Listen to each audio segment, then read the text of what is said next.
ગઈકાલે ગુજરાતના ગૃહ રાજ્યમંત્રી અમરેલીના પાયલકાંડ બાબતે લાજવાની જગ્યાએ ગાજવાનું કામ કર્યું, અમરેલીના ધારાસભ્યને બચાવવાનું કામ કર્યું. 1/1/2025ના પત્ર વ્યવહારથી ભારતીય જનતા પાર્ટીના પત્રમાં લાગેલા આરોપો અને એક દીકરીને રાતના 12 વાગે લાવીને પોલીસ તંત્ર મારફત ગોંધી રાખવામાં આવી. ત્યારબાદ એસઆઈટીની રચના થઈ, ત્યારબાદ નિર્લિપ રાયની કમિટીએ રિપોર્ટ તૈયાર કર્યો, ડીજીપીને સુપ્રત કર્યો, ન્યાય નથી અપાવી શક્યા. હું આ મીડિયા મારફત ગૃહમંત્રીને ચેલેન્જ કરું છું કે કયા વ્યક્તિએ આને ફસાયો છે એનો બધાનો નાર્કો ટેસ્ટ કરો. પત્ર વ્યવહારની અંદર લાગેલા આરોપ હાચા હતા કે ખોટા એ ગુજરાતની અંદર શ્વેતપત્ર બહાર પાડી આપ ગુજરાતની જનતાને જાણકારી આપો. ગુજરાતને ગુમરાહ કરવાનું બંધ કરો.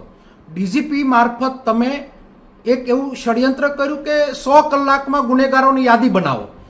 અરે ભલા માણસ, આજે 30 વર્ષથી તમારું શાસન છે, તમે ગૃહમંત્રી છો, 100 કલાકમાં યાદી બનાવવાની વાતો કરો છો, છૂટકિયાઓને પકડીને સજા આપો છો.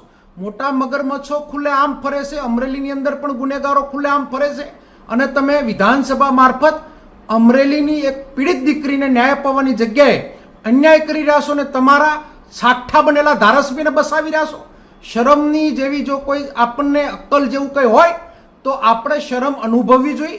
એક દીકરીને ન્યાય અપાવવાની જગ્યાએ જે તમે આ નિવેદન કર્યું, સખત શબ્દોમાં અમે વિખોડીએ છીએ અને તાત્કાલિક મુખ્યમંત્રી આ દીકરીને ન્યાય અપાવે. હાઈકોર્ટ પણ કરી છે અને સુપ્રીમમાં પણ જવાના છે.